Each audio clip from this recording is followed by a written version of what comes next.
Welcome to Hi, your political show. Hi, this is Gregory Roberts. How are you doing on this 15th of 2021? It is 37 degrees in Ski Town, and we're just going to get right into it. The title of the show is How Do We Get Out of This Mess? And I know a lot of you guys are listening on 103.7. Some will be listening on M106. You can also, if you would like to be involved, have questions with our guests, you can go to our Facebook page, WVS 103.7 The Beat, and you can catch us. Since last week, it has been a lot that has gone down, and I'll just say it like this: the president was impeached by a vote 232 to 197.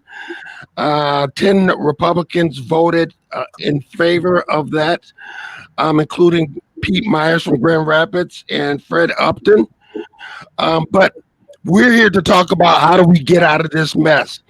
The thing about my guests that I have today that I love is they may have a D behind their name or a R behind their name, but what they have in front of their name is American. First of all, our state representative from the 92nd district representing Muskegon Heights. I'm going to let him introduce himself. Mr. Terry Sabo, come on in, Terry Sabo. How are you doing, sir? Hello, good afternoon, sir. Great to see you and Mr. Chairman, you as well. Glad to be here. My second guest needs no introduction, but I will try my best.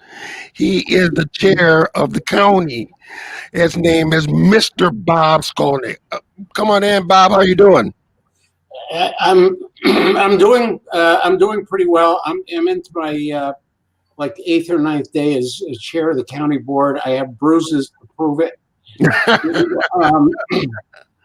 My takeaway, I've heard people say, be careful what you wish for.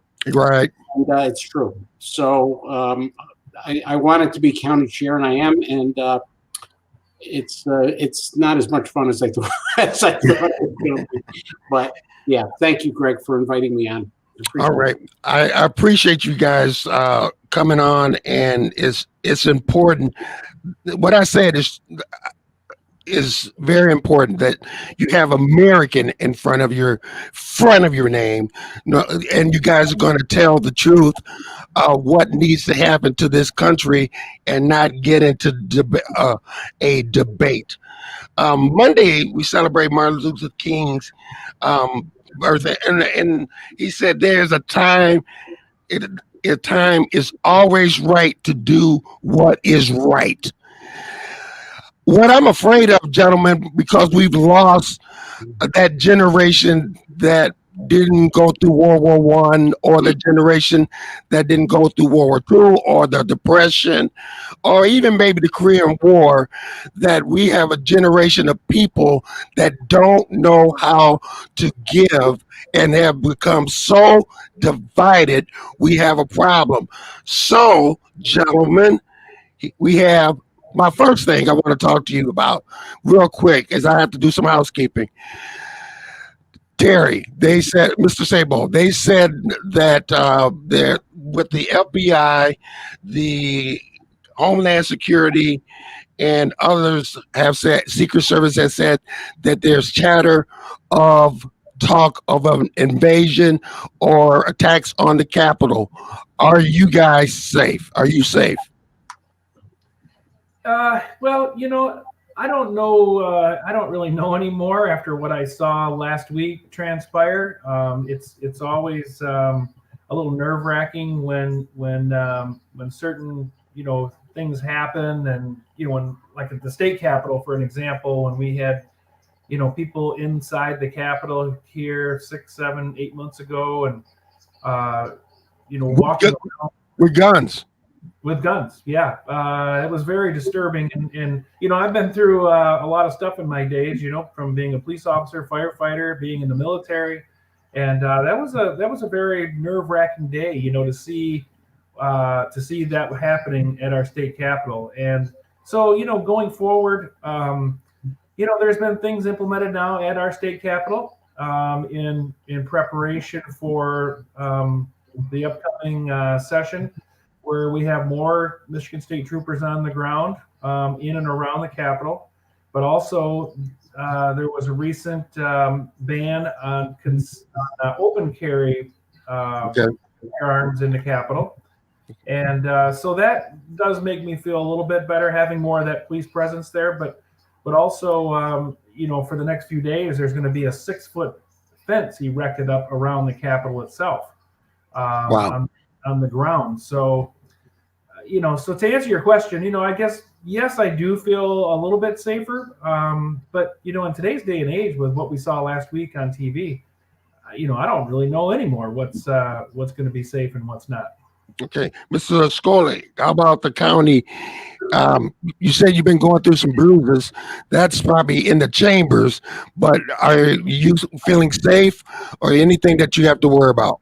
No, I don't particularly feel unsafe, but I'll tell you what, I don't feel as secure as I did a year ago. Terry, I'd like to just ask Terry a quick question. You said they don't allow open carry. What about concealed weapons? Those are still allowed in the Capitol.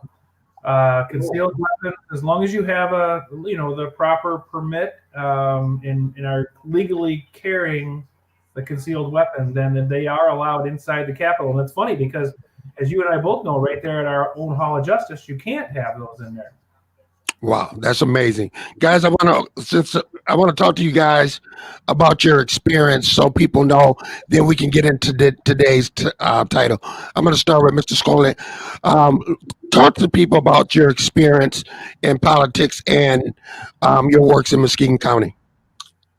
Well, I have a long history in politics. I had no idea when I started it would be this long, but I sat on I was elected to the Norton Shore City Council about 28 years ago, and I served on that I was elected for 3 terms. I resigned in the middle of my 3rd term.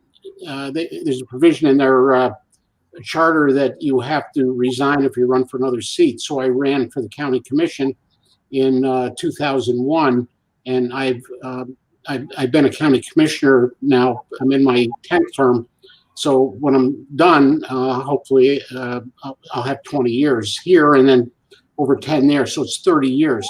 I have seen an enormous change just in the last few years. My favorite time, the easiest time, was on the city council because it's nonpartisan.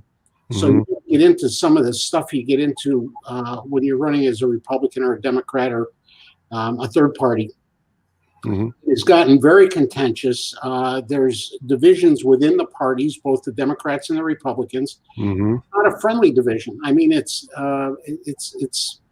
kind of cutthroat. You can say it's nasty. It's very nasty. It's nasty. And I listened in on a meeting the other day. It was a Republican meeting, and the chair and one of my fellow commissioners referred to politics as a blood sport. Wow. Yeah. And he made some other references like that. But, I don't see politics as a blood sport. It shouldn't be like that. I was served with Terry on the county commission. It was partisan. Terry was not that nice to me, but it wasn't. I never felt threatened by him. Maybe he didn't give me an assignment I would have liked, but I mean, that's all right. It's politics. But today, it's mean-spirited, and it is not fun. I haven't. It's not like I fear for my life, but I have said if something happens to me, I'll tell you where to look first. I hope that never. I mean, nobody's threatened me or anything like that.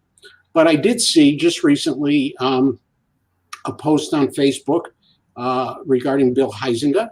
He's our state, he's our congressman in Washington. And someone put on their Facebook, there was a picture of a cow being butchered. And there was a reference to Bill Huizenga, if you don't toe the line, this could be you. Wow. Unbelievable. You guys are very well respected. Chad said Bob Scolnik, great man for our community. Jack Page had both great leaders for our community today on the show. Thanks, you guys, for comment, commentating on these guys. Greg, if I could just say, to get a compliment out of Jack Page is a big deal. Yeah, I know. That's why I had to get it in. Jack's a great guy, lives around the corner from me. He speaks his mind. All right, guys. So, gentlemen, we have deep problems in this country. We have deep problems. Just before I left, they said that the death toll is at 2 million. The unemployment went 900,000 as of yesterday. Speaker of the House just announced that there will be a special commission to look at what happened on the 6th. There's activity on attacking not only the inaugural celebration, they even had to move the practice session, which was Sunday, to Monday to get more people. Washington, D.C. looks like a war zone. Gentlemen, Houston, we have a problem. So I needed you guys today. We have both representatives, Democrat and Republican, right here. How do we start? Terry, Bob wants to go first. Well, Greg, if I could just say something. Go ahead. I was fortunate to be a delegate to the Republican National Convention in 2004. It was the second term for George W. Bush. I was one of 3 voting delegates in the 2nd district. It was a big honor for me, and my wife and I went to New York City. It was at Madison, or I think it was at Madison Square Garden. I don't remember, but we were there for a week. It was cool. Every corner, anywhere near the venue, had I don't know if they were police or National Guard people in full battle gear with machine guns. They were all over New York City. All the buses going in to drop off delegates had to go over. They drove over this platform with mirrors under it so they could check for, maybe somebody would put a bomb under a bus. Mm-hmm. Getting in and out was a process. You had to show your credentials. You had to show all kinds of proof of who you were. That was in 2004. So that was 16 years ago. And I don't remember what they were worried about. But I mean, there were people in the black, like SWAT uniforms all over the place. And nothing happened. But it isn't, this isn't new exactly. So, and as far as what can we do, I think one of the things I don't know how you do this, but we need to make friends with each other somehow so we have some relationship with each other. Mm-hmm. And it's hard to do. The county commissioners used to have an annual, we'd do a Christmas dinner. Either it would be at somebody's house or we'd go out to a restaurant. We put money away, $5 a paycheck to pay for that. And, we haven't done that in a number of years now. It got to the point where I don't think people wanted to see each other. That's insane. That is insane. What about you? Well, the thing is that it's blown out of proportion so bad. And one of the things that we have to admit, and this question is going to go to our state rep there, is that crowd was just not one party in Washington. That part, it was mostly, well, let's put it this way. It was a lot of unhappy people in Washington. And there were people there that intentions were not good. Their intentions were to do harm. What do we do to start to take this rhetoric down? Terry, what do you think? Yeah, I'm kind of on the same line as Bob. I mean, there just has to be more communication between people of elected office. And because the more you get to know each other, the more you would respect each other. Doesn't mean you're going to agree with each other. And I give you an example. Here's an example. In my time in the State House in Lansing, of course, there's always, partisan things happening in Lansing. It's just the way politics is. That's why they call it politics. Mm-hmm. I have a lot of people that I would consider to be friends that are on the other side of the aisle. Right. That doesn't mean that we agree on stuff, and sometimes we really disagree. But it's you're there to represent your district. You're there to represent your values, and you do that, and then you walk out of the building, and you go about your business. But it should never spill over into any kind of hatred towards somebody else, disrespect, because we all have differing opinions. My wife and I have differing opinions in our house, and that doesn't mean we hate each other. That just means she wins. That just means she wins, right? Right. But it's so what I'm getting at is that you have your disagreements, you state your case, you use the thing that has the most power to you as an elected official, and that is your vote, and that's your voice to advocate. But then after that, it's time to go back to being friends again and respecting each other. Jack Page said, how do we start? Just like this, real dialogue without blasting the other as demons. And the thing is that I think the first thing that we have to realize is if we're going to deal with it, we have to realize there is a problem. There is a problem in this country. There's been problems in this country for quite a while that we have not dealt with. And now I think if you look at politics, because all of us have been in politics for a long time. I haven't ran for your seat, Terry, twice, long time ago. But we've been in politics for a long time. Never was things this people were this angry, this separated. Gerald R. Ford said this. The president, he said, there's too many people to the right and too many people to the left, and not enough people in the center or the middle so we can get things done. What do you think, Bob? Well, I think that's absolutely right. I had this is how bad it's. I mean, it's not. It's. I am extremely moderate. I like people to get along. I like to try to make a deal, like, compromise. But the Republican Party doesn't seem very willing to compromise anymore. I can't speak to Terry's party, but I suspect it's probably similar in some ways. So here's what I think. This morning, I called. I don't know if you guys know or Kurt Troutman at the community college. He's a political science instructor, and George Maniotis, who's a history instructor out there. So I called him because I had a political term that had to do with the name of something. So I called them both. And George said, there's so many people to the right and the left. The people in the middle are forgotten about. There needs to be another party. Maybe that's the solution. If there was another 2 more parties, one on Terry's side, one on mine, for the people in the middle that are kind of just want to be like in the old days, where you were moderates. I'm probably going to get eaten alive because I'm a moderate. I'm looking at what's happening, for example, in the higher level of politics, the 2nd district. Terry, you have a 2nd district, right? That's, I believe, is being taken over by the far right party. What does that mean long term? Those are people that won't compromise. I don't know how do we get out of this.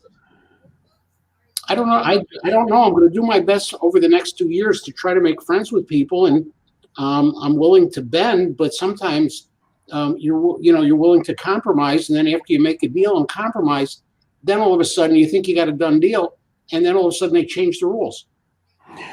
And, then what do you do? Would you agree with this? Is that it comes down to the dialogue and doing what's correct, and not doing what's correct just simply because of the letter behind your name. Terry? Yes, there has to be, really has to be civility. We have to practice civility as elected officials towards each other, towards people with differing opinions. And, because I think a lot of what the public sees in the media is another problem. I think in some cases the media loves to, hype up some of the differences that we have when in actuality, and it makes it look like, we're always fighting, we're always at odds, when really in Lansing that's really not the case, because I dare say probably, 90% of our votes are very bipartisan votes, and are not along any kind of party lines, and but nobody really wants to talk about those votes very often. Divisive votes. So I think the more that we can convince the media to report on all aspects of our jobs and our votes, I think that'll help. I think the more civility that we show each other helps, and I think that really helps to show the public that you can have a differing of opinions and still get along. I think. What do you guys think? If you spend more than an hour or two watching any political channel, or without looking at the other, or looking for the truth, you're in trouble. You're in trouble. Because we do this job, I'm checking out Fox, I'm checking out CNN, MSNBC, ABC, CBS, every channel. I'm looking at these channels, and every one, we may as well get this out. It's about division. It's about stirring the other party up, and we need to get to the point where there's actual truth. Like you said, Terry, is that people are not seeing the people united, or the people coming to the middle of issues to solve issues. They're seeing what's to the right and to the left, and never what's in the center. Yeah, Greg, I'll tell you, one of the things I love what you just brought up there too about all the different news channels.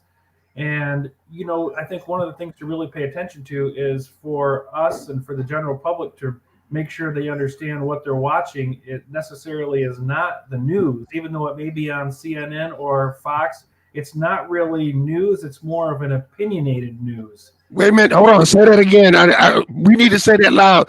Jack, I'll get your comment here in a second.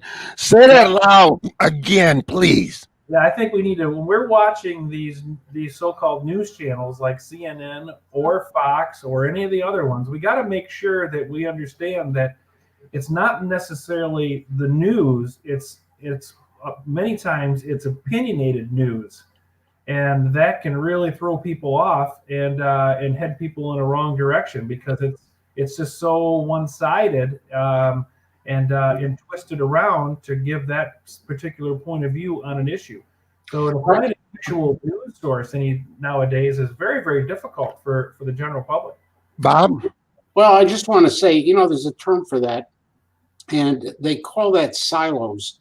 And if I sit home and just watch Fox News all day long, and that's all, I'm constantly watching Fox News, then I'll think that the other side is awful. And it's a shame. I don't listen to Fox News. The problem is that the fake news idea, started by, I think, Mr. Trump, everybody thinks that the news is fake. So what do you believe? What do you see? I still believe in the New York Times. I don't know. People tell me it's to the left. I subscribe to it. I like the Wall Street Journal. I subscribe. If it's got a left bent, maybe it does some, but at least I'm getting all the truth. Where if I watch Newsmax or Fox News, I don't know what other ones people watch, but there are people that have that turned on all day long. So naturally they think that's the truth. Mm-hmm.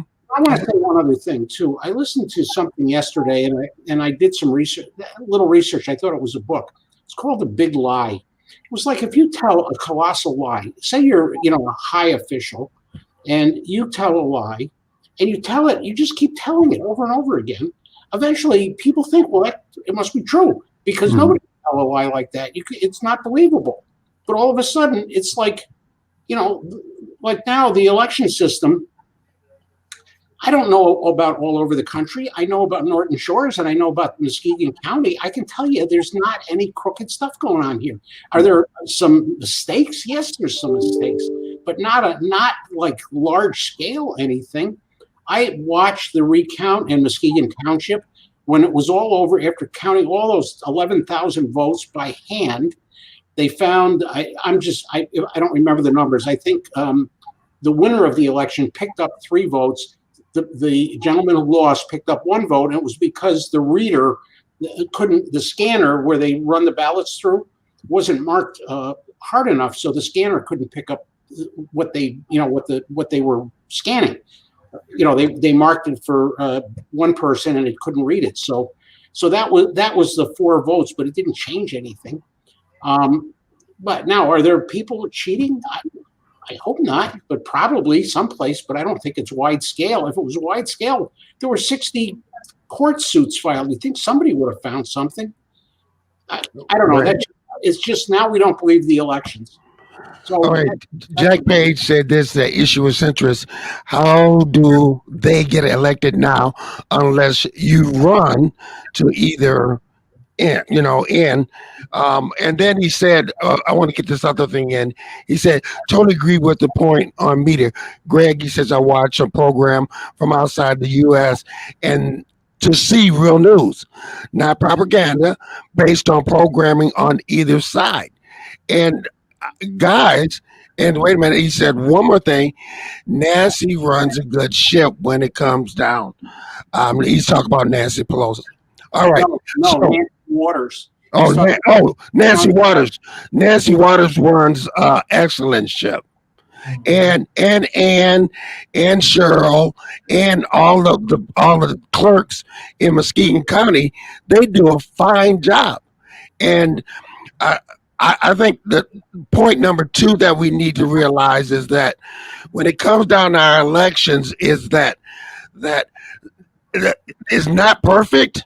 There's some things that we could do better, but the wide scheme of election of fraud is bringing that up, because I look at this, I said, if the Democrats wanted to cheat, I think they would have did a better job, because they lost seats all the way down the ticket. They lost seats all the way down the ticket. I think if you would cheat, you would go, we don't want to lose those Senate houses. We don't want to lose state houses. But not only in Congress, but down the states, people voted conservative. So if you look, and like you said, Bob, there are 60 court cases plus, and they only won 2. So was there something out there? Am I missing something, guys? Bob, I don't think you're missing a thing. But I don't know what's going on in Alabama, and I don't know what's going on in North Dakota. I just know what's going on around here. And as Jack just said, Nancy runs a good ship. That woman is like a machine. She doesn't let anything get by her. She'll text you at 4 o'clock in the morning, and she'll work late at night. And they're doing an audit, I think, next week on all the voting equipment, and the voting equipment that they claimed was rigged was Dominion. We don't even use that equipment here. But I don't know if you saw in the news that Dominion is suing the Trump campaign for like $1 billion. They just made up lies. I believe they were lies. But boy, I don't know what you do when people just tell lies and then nobody. So Bob, I think what we can all agree with is that there is a missing element out there: the truth. The truth. And this, I say it started when they started giving everybody a medal for participation. Instead of, that's when it started. If you get first place, you get a trophy, doggone it. If you last place, maybe a ribbon. But no, we have come to this thing where we believe everything that we see, and we don't check to see if it's the truth or if it's a lie, and we just believe what we see. Terry. Yeah, Greg, I'll tell you, I've been, in regards to our election process locally here in Muskegon County, I am with the others that have chimed in here and commented on the program, and with Bob as well. I'd say we've got some very, very professional people running the elections, from Nancy Waters at the County Clerk level all the way down to the local township and villages. We have a lot of people with integrity, and they're honest people. They want the right thing, and I just don't think they're going to compromise their reputation to just to try to get somebody else a few more votes or whatever the case may be. And while I'm on the subject, and also I want to say too about the processes. I've been through 2 recounts in my election years at the primary level, and when you see how the process works firsthand, I'll tell you, you're going to be impressed, because there is a lot of checks and balances in place. A lot. Every single vote is, we want to make sure every single vote counts. We also want to make sure every single vote is valid. And from what I've seen over the years, that is the case. I mean, I'm sure there's going to be a few or 1 or 2 that slip through the cracks, but I'm telling you, the process is really, really solid. And I want to give Bob a lot of credit, because I really believe it needs to go where credit is due. And that is very few people, outside of, my party. I'll just be blunt. Very few people in the Republican Party have come out and gave credibility to this election. And Bob has done that. And that means a lot in my book. And it shows a lot of the integrity that Bob has, and how he feels about his position as an elected official, and as a citizen. Let me say this, Bob. That things have gotten so bad that on Facebook, the people would question the fact that I'm friends with Bob because he's a Republican, or I'm friends with Terry because he's a Democrat. That you can't be friends with her. How can you be friends with that? Where did this come from, and where did this getting advice and getting news from Facebook, social media, is becoming a problem? Bob, you were going to say something. One of the things with me is because I've been elected so many times, it's going to be hard to bump me off. I mean, I'm getting too old to do this anymore. It's not like I'm too old. It's enough. And it isn't really fun anymore, to be honest with you. If you think it's fun going in where people are after you all the time, they're looking for ways to get you, play getcha, or, hope you make a mistake on something. I don't like that, or argue over, spend a half hour. We had a meeting the other day and spent a long time arguing over some point that really didn't make any difference, but somebody had to prove that they were, smarter than somebody else, or had to make their point. It is difficult. I think a lot of people, good people that would make great political leaders, probably don't want anything to do with it. It's just, I've been asked to run for state rep twice, seriously. I mean, where they actually made a serious effort. The seat was open to get me to do that. I have no desire to put my whole life, to be attacked, and I don't want to drive to Lansing every day. You know what I mean? It's just not what I want to do. I'm right where I want to be, but right this minute, maybe not right where I want to be. It's easy. There's a saying, ride low in the saddle in the middle of the pack. Like if you don't want to be attacked, you just kind of lay back.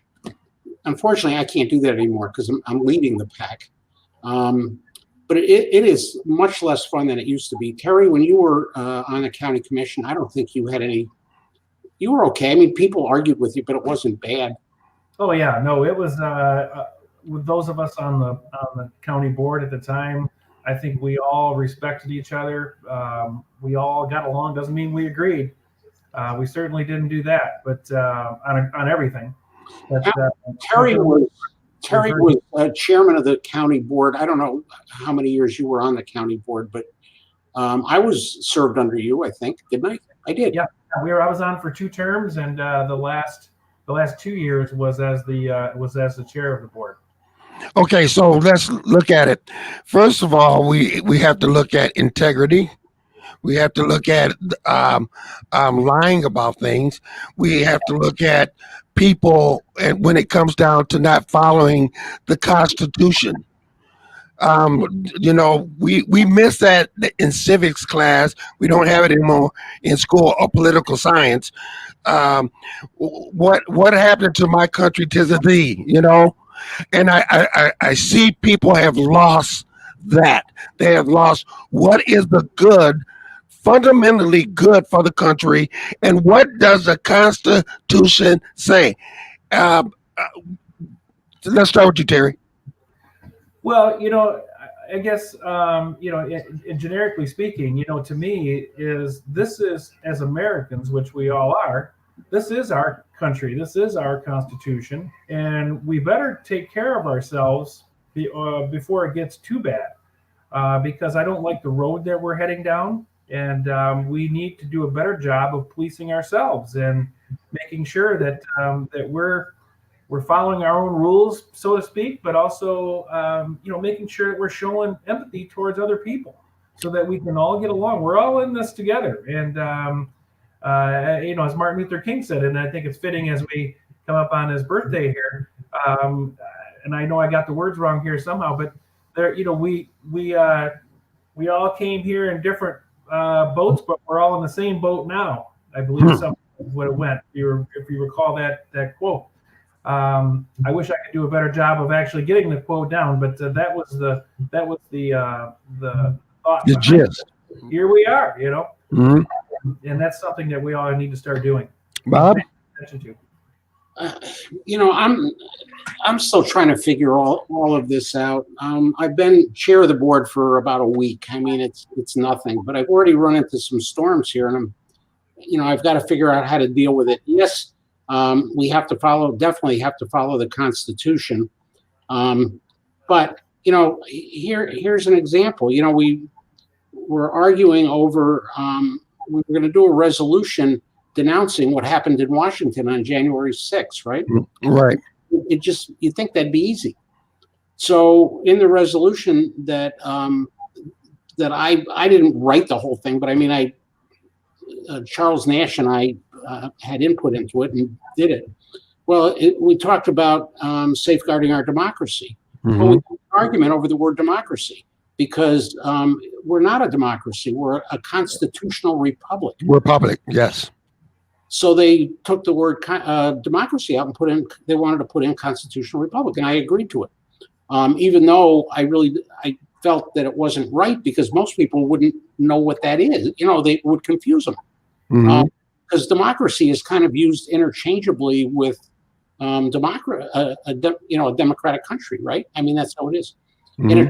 In a true democracy, everybody gets a vote, so everybody would vote on everything. It's as Kurt Troutman told me today, a democracy is what happens when the kindergarten teacher leaves the room. It's like it's chaos. You can't operate where everybody votes. Right. But so we got in a fight over not a fight, but we're arguing over those terms.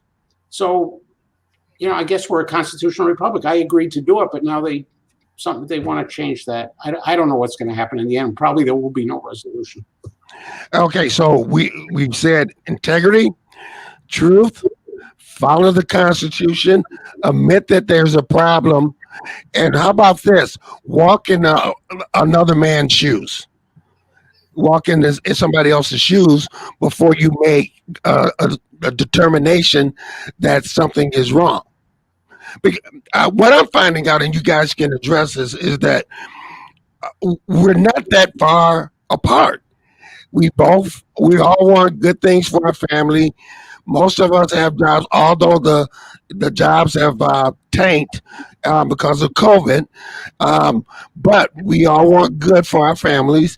We all want to have a good job, not 50 jobs. We all want equal pay. I mean, what we have in common is so close together than what we have apart. Bob, you want to talk about that? Greg, I wish I knew what in my own party. I'm still trying to figure out what they want. I don't know. yes, I think everybody wants those things. But on the other hand, as a conservative, you know, you don't want to give stuff away either. So, I mean, you don't want, for example, there's people that want a guaranteed minimum income. That's not going to fly in the Republican Party, I don't think. Have you heard that? You know, there's proposals out there, you know, everybody gets $12,000 a year. Mm-hmm. I don't know where that money's going to come from. I don't know where all the money's coming from right now. You know, I won't live long enough to have to pay it back, but maybe Terry will. I'm trying to figure it out. Let's have this conversation in 6 months, and maybe I'll understand better. But I mean, I do not understand what the pushback is right now. Like, what exactly am I not doing right? Like, what do you want? It's complicated. I honestly don't understand, Greg. I don't know. I don't know about the Democrats. The Democrats get their own problems, but I don't pay that much attention to them. Bob, you know, one of the things I brought up earlier on how I think that we can do ourselves better as Republicans and Democrats, equaling Americans, is to improve our communication. I said that earlier. Right.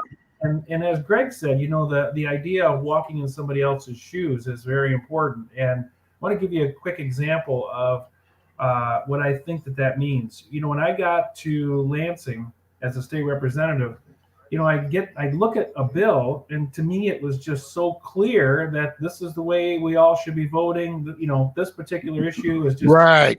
black and white. We should be able to do this, no problem. And then I found out that there was somebody opposed to it. So I asked him about it. I said, why are you opposed to this? I just got to know.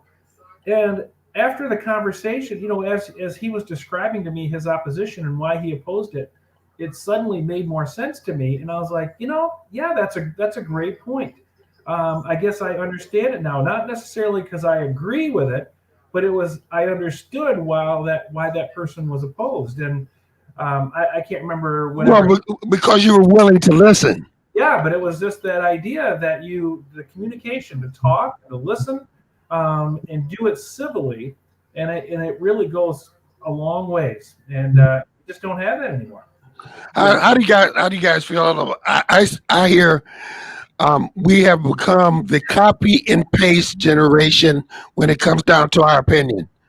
In other words, we go to a news station and copy that and put it on our Facebook site, and that's what I believe.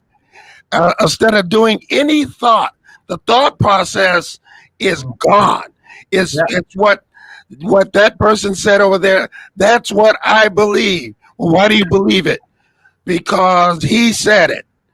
Instead of thought, it is missing in this process. If we're going to go any further, we need people to think individually about what's going on. Gentlemen? Well, you got that right, Greg. I'll tell you, I can't tell you how many times that I've been told, well, I can't vote for you because you're a Democrat. And I've also had people tell me that, well, I can't vote for that guy because he's a Republican. And I'm like, but you don't even really know what they're talking about. You don't even know who they are as people. And they suddenly want to just stereotype somebody and, you know, as silo them into one area. And that's going to get us nowhere. I think as voters, as citizens, we really need to understand who people are before we put them into those types of stereotypical positions. Jack Page, their way or the highway, at least locally, is what they want. Their way. No dissenting, no discussion.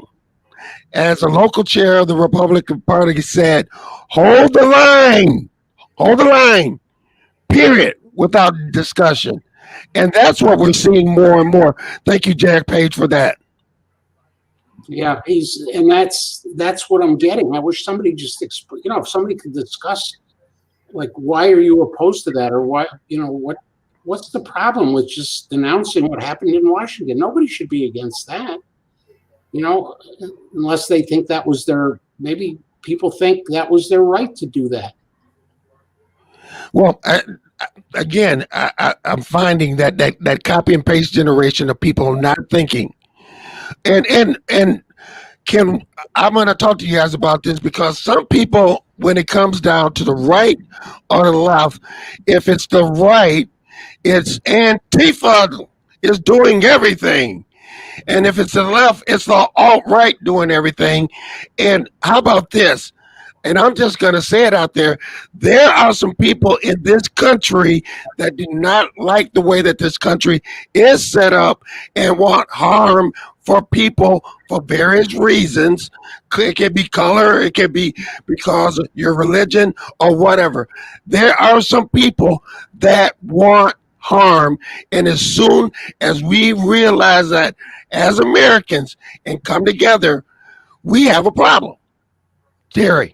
Yeah, I'm not so sure. What we saw last Wednesday was, some people will say, "Oh, that was all the Republicans doing that and everything else." I don't really believe that, to be It honest. was a hot mess. I think it was more of the president's supporters, many of whom have no idea how government really operates and how things work, and they're dissatisfied with government as a whole.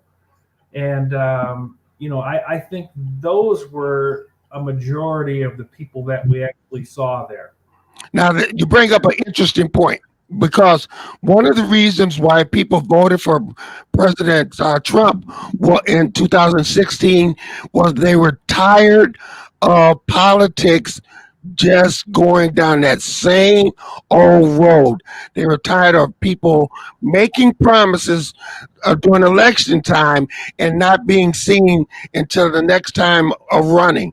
And the disenfranchised came out and voted. Now, since then, the problem is that when you only believe what one person say without checks and balances, we have an issue. Bob? I, you know, I was surprised, more than surprised, when Donald Trump became president. I didn't see that coming. But there apparently was a huge population of people who are just plain dissatisfied with the way things are going. So that was their way to show their frustration. I just don't. Somebody needs to lay it out. Like, okay, what's wrong? We'll fix it. I mean, at my level, almost everything that we do is pretty cut and dried. I mean, Terry's the closest thing to setting policy. I mean, I'm just following the rules set down by the state constitution and maybe mandates by the state representatives and senators and federal. But I mean, we don't have anything to do with who can marry who or abortion, or we don't set the gun laws. We don't set driving licenses. I mean, we don't. Well, you bring up a very interesting point. It's like I hear right now, if you vote for such and such, they're going to take your guns, and it's like, read the Constitution. If you want to take your guns, you would have to change two. And to change the Constitution is hard. And so to bite that soundbite, we become a country that bite like fish on sound bites.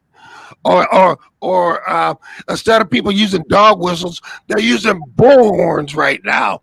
They will take your guns, or they will take the church away from you, or they will do.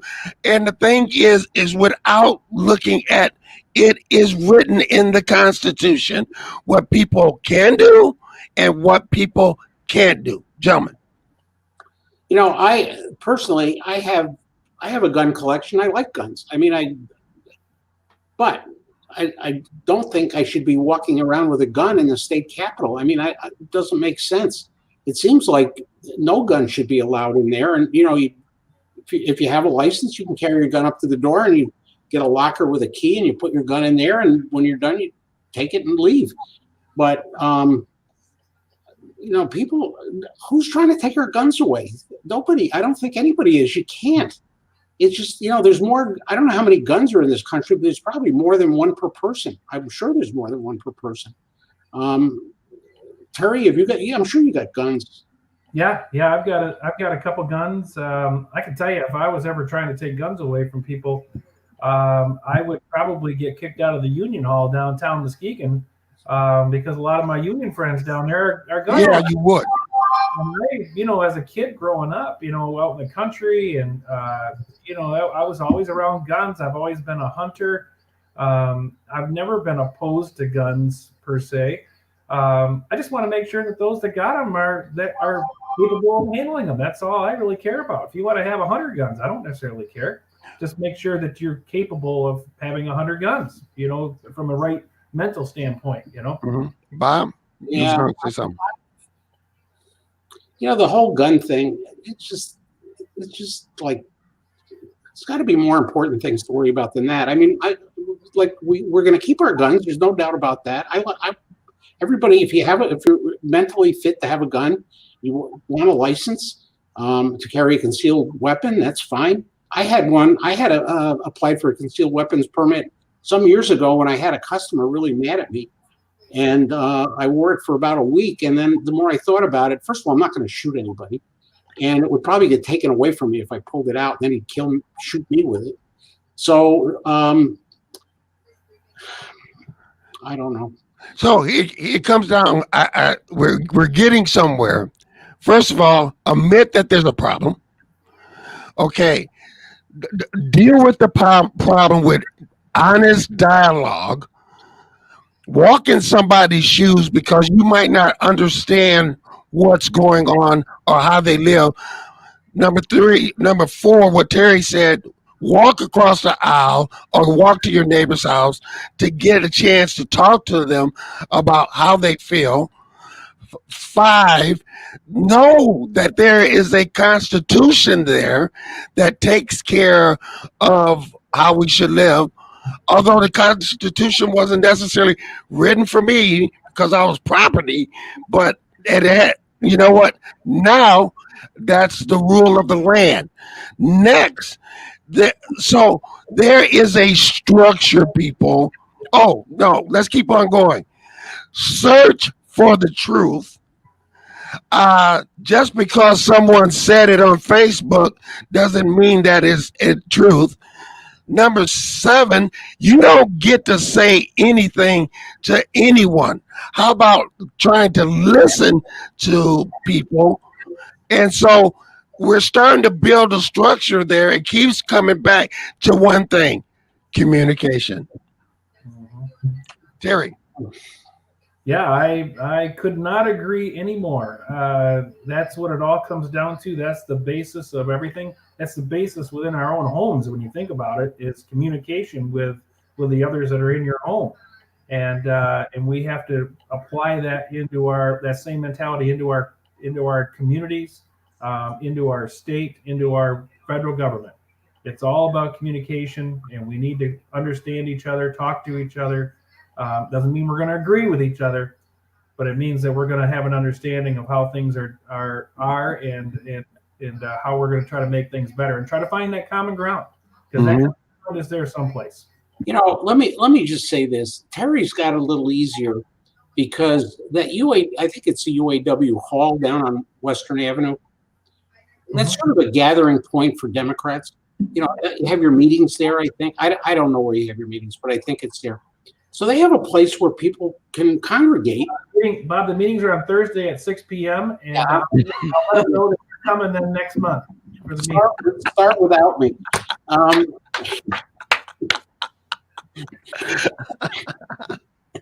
But I mean, maybe there's more camaraderie there. Where people do elected officials routinely show up.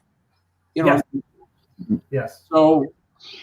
I don't. I need to work harder at that. Back in the old days, it's say 10 or 15 years ago, you remember John Coons and Dave Farhat. Yeah. We had lunch maybe, I'm going to say 3 times a week, and we did stuff sometimes on weekends, and we were like good friends. And so it was easy to talk things out and, figure it out and help each other. But it isn't like at least with me, it isn't like that right now.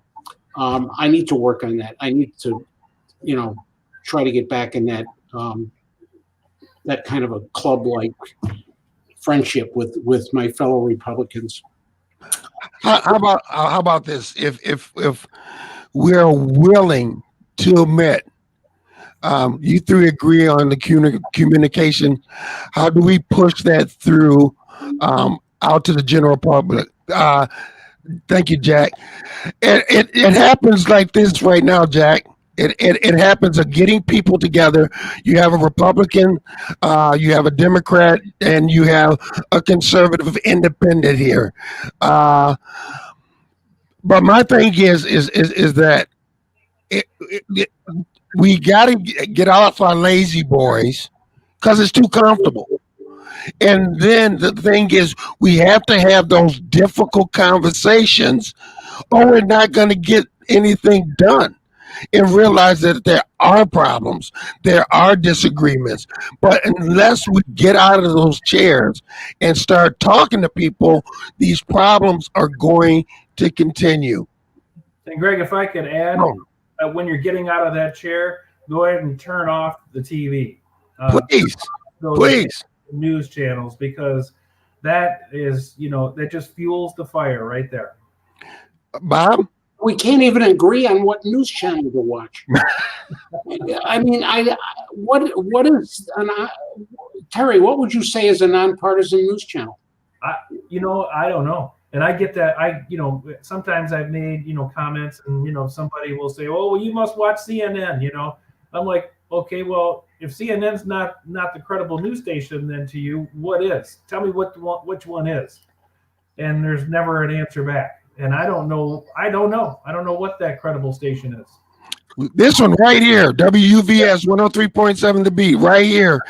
We're going to tell you the truth. It's going to be well researched.